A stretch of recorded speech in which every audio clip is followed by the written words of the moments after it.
All right, now that we have introduced the idea of spin and the operators and eigenfunctions and eigenvalues that are associated with the concept of spin, our next question is to ask ourselves, well, how does spin actually affect our wave function? All right, so quantum mechanically, you want to keep in mind that we have no experimental way to distinguish between identical particles. Okay, so there's no instrument in existence that can tell you that one electron is spin up and another electron is spin down. Okay, there's nothing, no devices that we can use that allow us to essentially distinguish what we call identical particles. So electrons would be identical particles. Okay, so when we put together the wave function for a system like that, for a system of identical particles, we have to make sure that our wave function does not distinguish among the particles. Okay, so this is our new rule. Okay, so this is our guiding principle for putting together our wave functions. We cannot distinguish between the electrons. So we can't have any wave function that says, hey, this electron is spin up, or this one is spin down, or this one's in this orbital, and this one's in that orbital. Okay, we have to essentially account for any possible option for where our electrons could be located. All right, so let's do an example to illustrate what we mean by this. Okay, so let's look at the ground state helium atom. Okay, so ground state, all of our electrons are going to be in the lowest possible orbital, lowest energy orbital. Okay, so I'm going to write my first try at writing a wave function. I'm going to say we have a wave function that depends on 2 electrons. Okay, so this is the shorthand notation that we use for writing wave functions for multiple electrons. So these numbers basically contain all the coordinate info for electron 1, and then this 2 would be all of the coordinate info for electron 2. Okay, so it's just, again, a shorthand notation that is convention. Okay, so for a wave function, we know we have to put our electrons into orbitals. For the ground state, we know that they're going to go into 1s orbitals. Okay, so I'm going to say my first electron is going to go into the 1s orbital. Okay, again, this is the shorthand notation for saying I have electron 1 in a 1s orbital. Okay, I also have to say something about electron 1 spin. Okay, I need to say, is it spin up or spin down? Okay, there's no way for us to say both, right? There's no hybrid of alpha beta, right? It's either one or the other. Okay, so usually by convention you start with alpha. So I'm going to say alpha 1. So I've now said that electron 1 is in a 1s orbital and it is spin up. Okay, and I have a second electron. Okay, also going to go into the 1s orbital because I have room for it there. And in our ground state, we know it's going to go into the lowest energy orbital. So we're going to put the second electron in that 1s orbital as well. And then that one is going to be spin down. Okay, so now I've got 2 electrons. They're both in my 1s orbital. Okay, and I've got 1 spin up and 1 spin down. Okay. So just, again, some notation here. We would call this part of our wave function, that would be our spatial function, okay, our spatial component of our wave function, and then this would be our spin function. Okay, and then same for this side, so that's a spatial function, and that's another spin function. Okay, and then the whole thing together, this is what we would call a spin orbital. Okay, so just some vocabulary that you'll see as you encounter reading or questions on these types of problems. Okay. All right, so there's my first stab at putting together a wave function for 2 electrons in a ground state. Okay. So take a look at this and see if you feel good about this. Does this wave function satisfy all of our requirements? Okay, our electrons are in the ground state. They're in the lowest possible energy orbitals. They have paired spins. Okay, so we'll see why that's the case, but we already know that's the case from Gen Chem, right? So you have to have one spin up, one spin down if they go into the same orbital. Okay, have we satisfied our other requirements? So remember, our guiding principle now is we can't distinguish among the particles.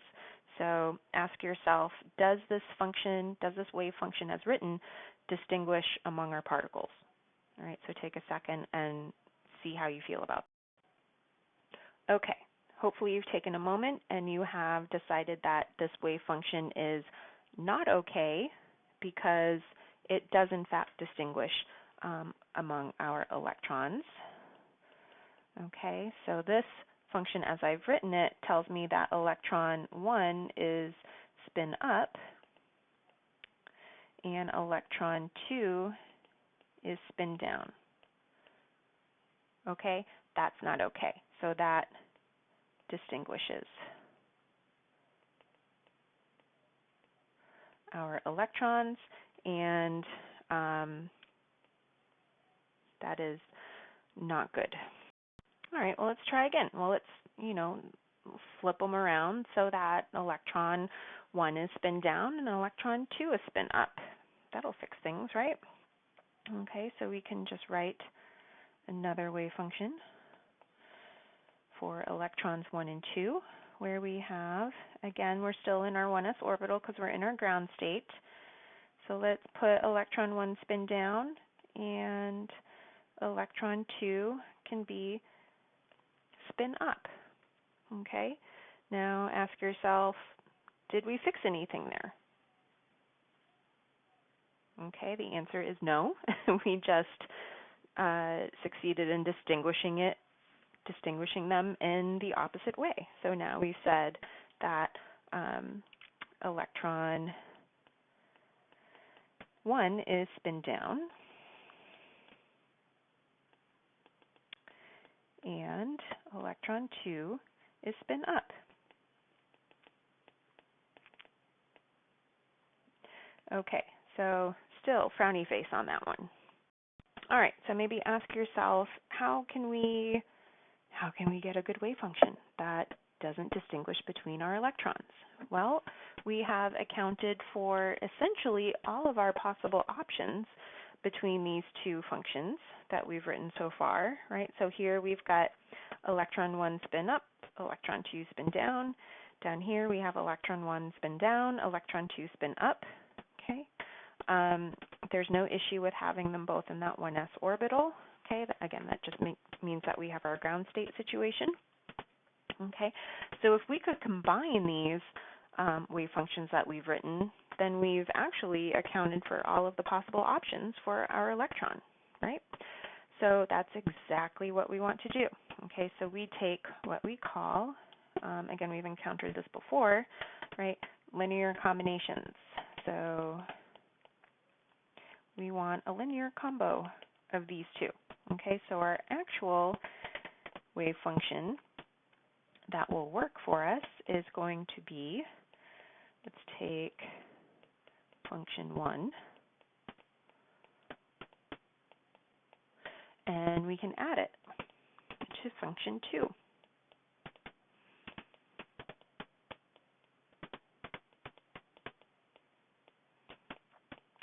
Okay, so here we have, when we put everything together here in this full wave function, we have every option. We've got electron 1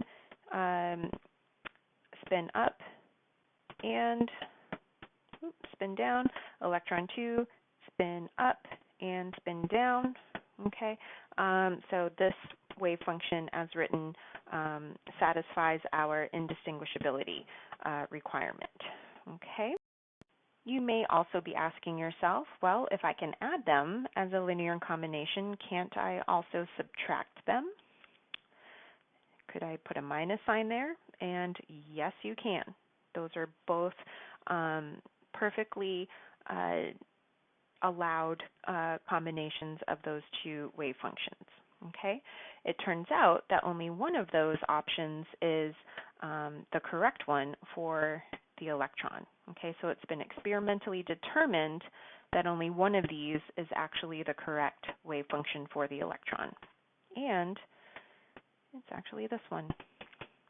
Okay, so again, we have to rely on experiment here for all of our conclusions on spin, which is not a bad thing. Okay, so experiments tell us that this one is the right one. Okay, all right. Your next logical question is probably why? Why is that the right one? Okay, I know it's experimentally determined to be the right one, but why? Why is it the subtraction option?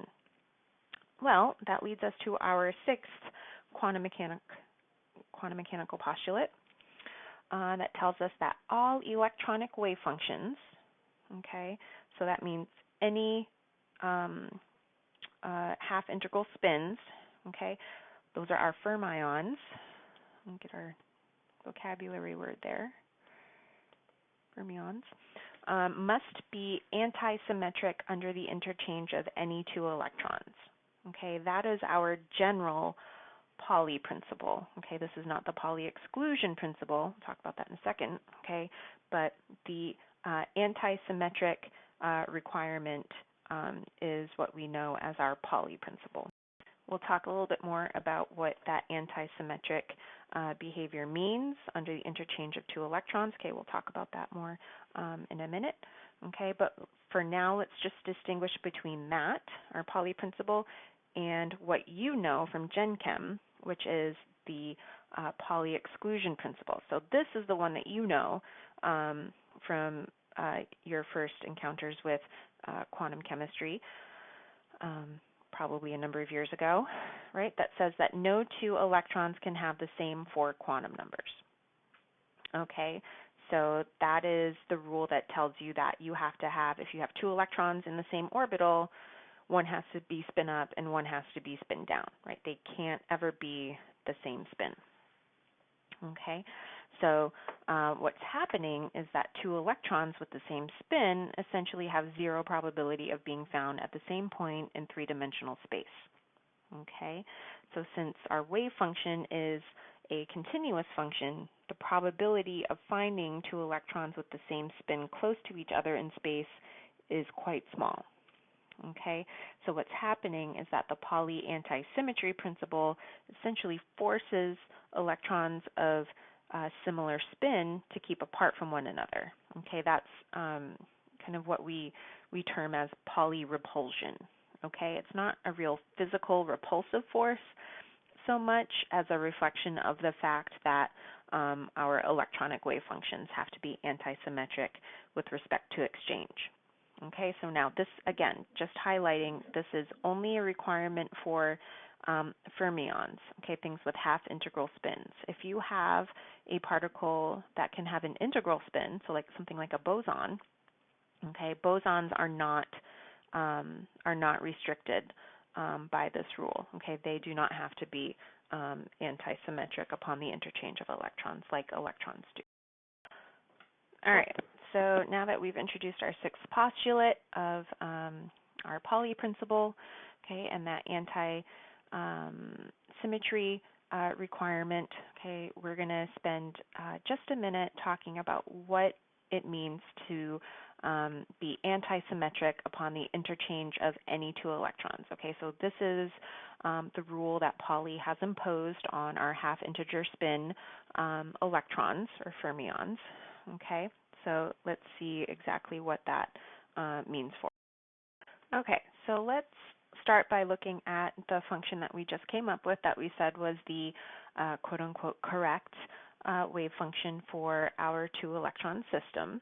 Okay, so we said experimentally this is the allowed or correct wave function for our helium atom, our ground state helium atom.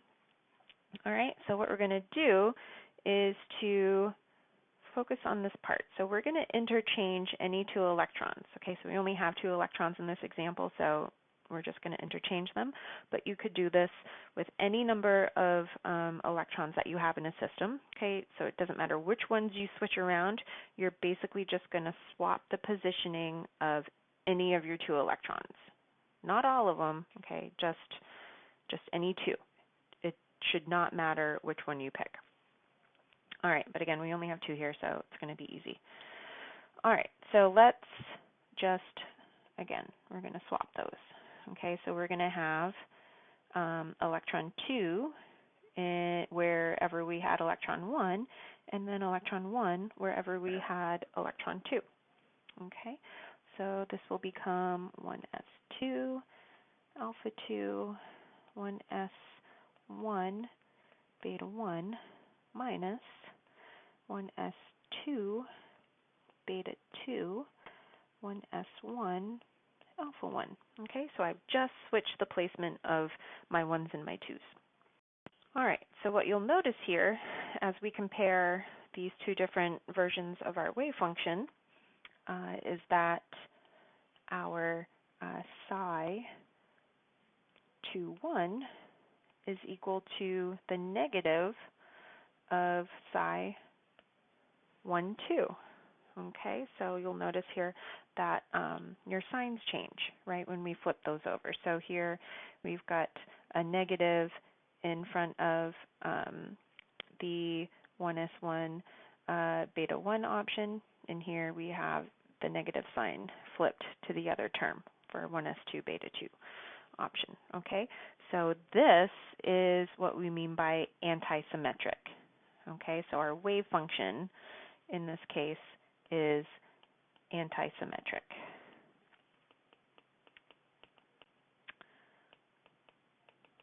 Okay, so it's similar to when you think about even odd functions, right, where your function basically becomes negative when you cross the y-axis. Okay, same kind of idea.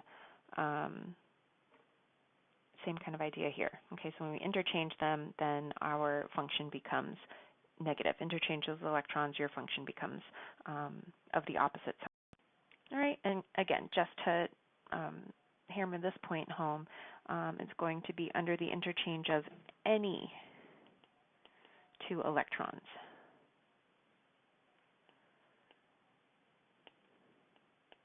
Okay, again, this was a simple example with two electrons, but this would work for any multi-electron system.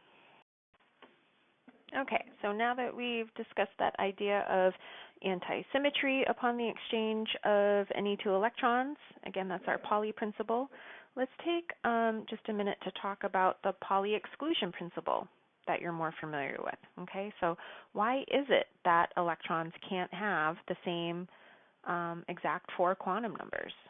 Okay, let's see what happens if they do. All right, so first off, let's get our antisymmetry situation accounted for.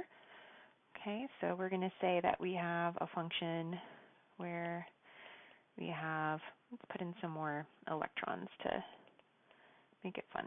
Okay, so let's say we have some n number electron system. Okay, this is our shorthand for that wave function.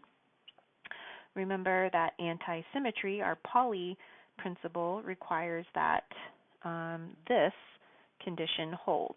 Okay, so if I interchange any two electrons, okay, so in this case I have just swapped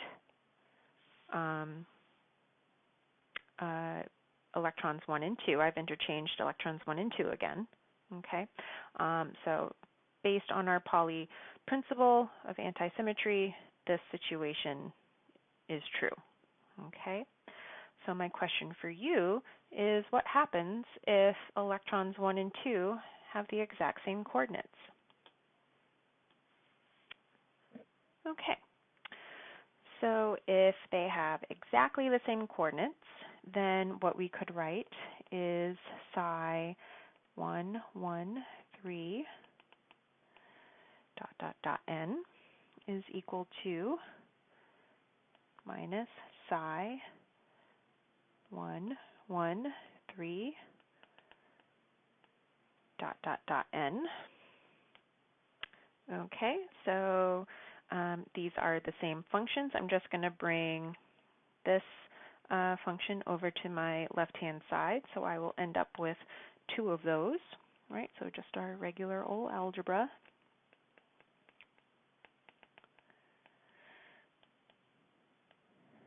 All right, and then we can divide through by our 2 and get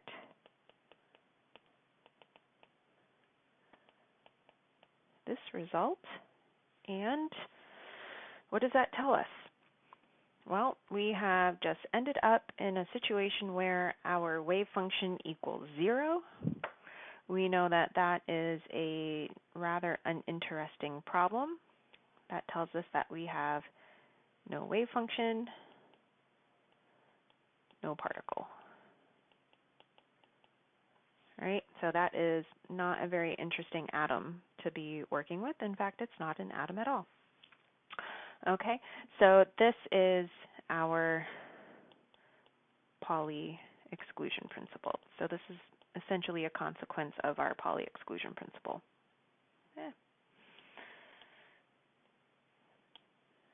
Remember how to spell.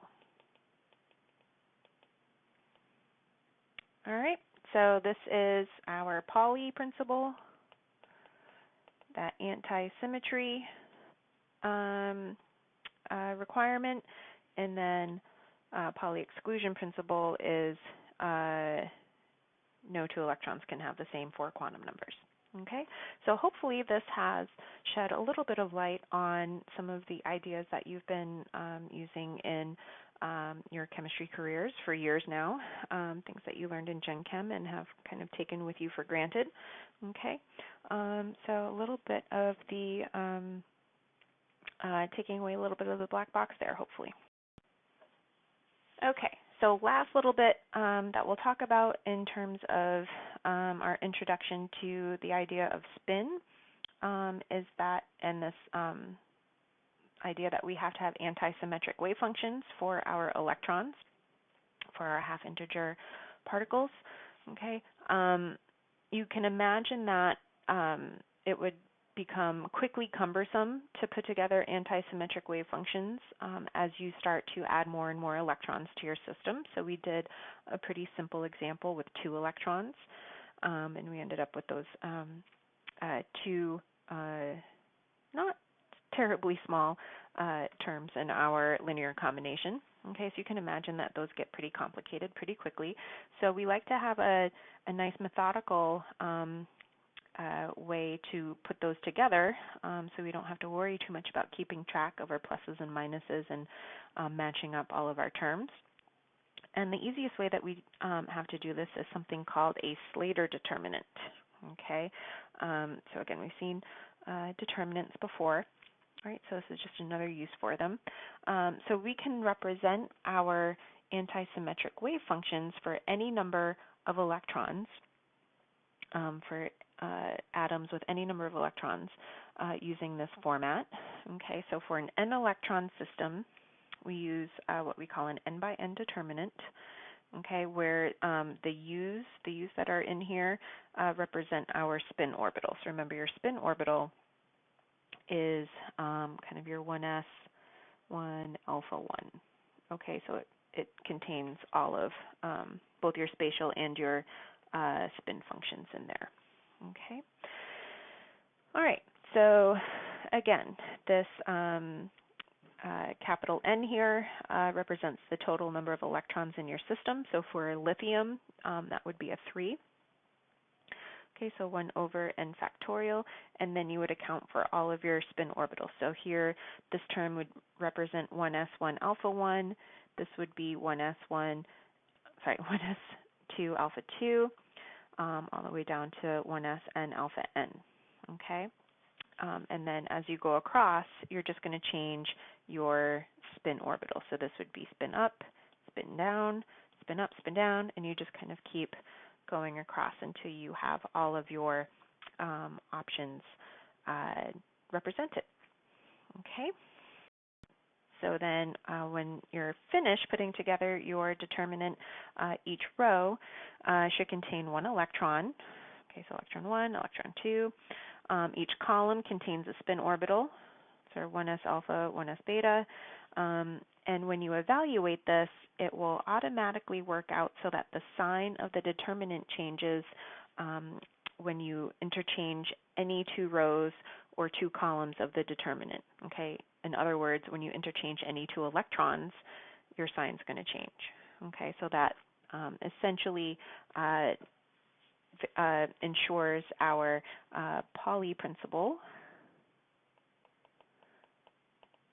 Okay. With that one, and then it also turns out that the determinant will be equal to 0 if any 2 rows or 2 columns are the same. Okay, in other words, if any of your electrons have the exact same quantum numbers. Okay, so this essentially guarantees our Pauli exclusion principle. Okay, so both of those situations are taken care of when you properly put together a Slater determinant.